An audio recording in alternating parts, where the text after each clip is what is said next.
some of you are not going to want to hear this, but the secret to a really great military braid and lots of other braids is not only the type of ribbon that you use, but you have to double up your ribbon. Makes it more expensive.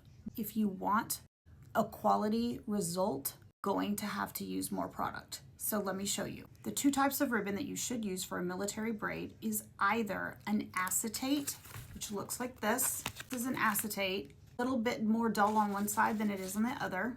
On Amazon, and you put in acetate, it should come up. Acetate ribbon standard size that you would use for a military braid would be 7/8 of an inch. Now, the other type that I love to use for a military braid is called poly satin.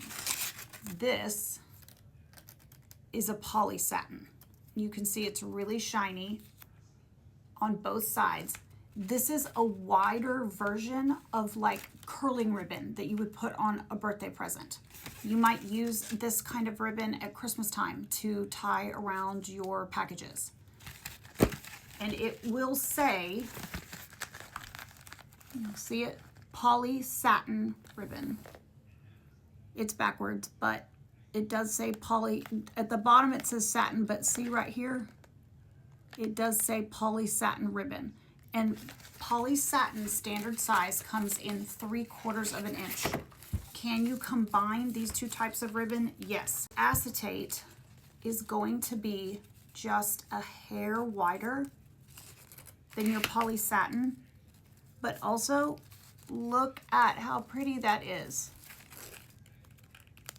It looks like a little stripe. It's going to need 4 lengths of ribbon. 2 to put in your left hand and 2 to put in your right hand. I'm going to use the diamond dust and the burgundy acetate, and I'm going to put pretty sides out. So I have the diamond on one side, maroon on the other. I'm going to take a white poly satin and a black poly satin, and I'm going to put these together again with my pretty sides out. So my shiny sides are going to be facing out like this. Now, I'm going to make a loop, and I'm going to put a staple. Whoops. We're going to make a loop, and I'm going to put a staple in the bottom. But you only want to make the loop big enough so that a second loop, so I'm going to make one here, just with my hand. I'm just holding these.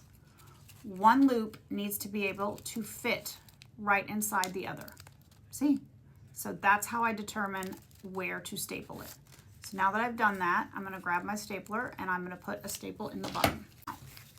What you are going to notice is if I lay these on top of each other, the black and white is a little bit more narrow than the burgundy and the silver, which is not a big deal. It is okay. Once I braid it, it's going to look fantastic and it will give it lots of depth. Because we're practicing, I'm working with 4 lengths of ribbon that are still on the spool. But a good rule of thumb is to measure at least 2.5 times the length that you need. So if you need a 1 yard braid, you're gonna need 2.5 times that length. Okay, to start a military chain, we're gonna take one side and put it right into the other. So I'm gonna take that first loop I made, I'm going to put it inside this one, and then I'm just going to hold this down with my thumb. Make sure that's out enough. Now I'm going to take this, I'm going to push it kind of away from my body to make a loop, and then I'm going to put that loop through the black loop, pull up, make sure I have plenty of loop to put another one through, and then I'm just going to pull down on this a little bit.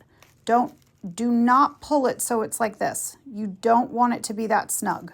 You need it to be just tight enough so that it fits kind of like a nice, neat puzzle. Now we're going to take this bottom one, we're going to push it away from our body, make a loop, put that loop through the one we just made. I'm going to feed it through. Now I'm pinching it right here at the bottom, so I can grab my burgundy and silver one and gently pull that down tight. Not like this, just like that, just enough. And you can make this top loop as big as you want it. In fact, when you're first learning, kind of the bigger the better. Now, I'm just gonna hold this, gonna kind of hold it right here. I'm not gonna pinch this because I don't want this to fold. I'm gonna hold it right here. Switch hands, take my two right here, push it away from me towards my hand, make a loop, put it inside that loop, feed it through. I will often take my finger and push it up like this.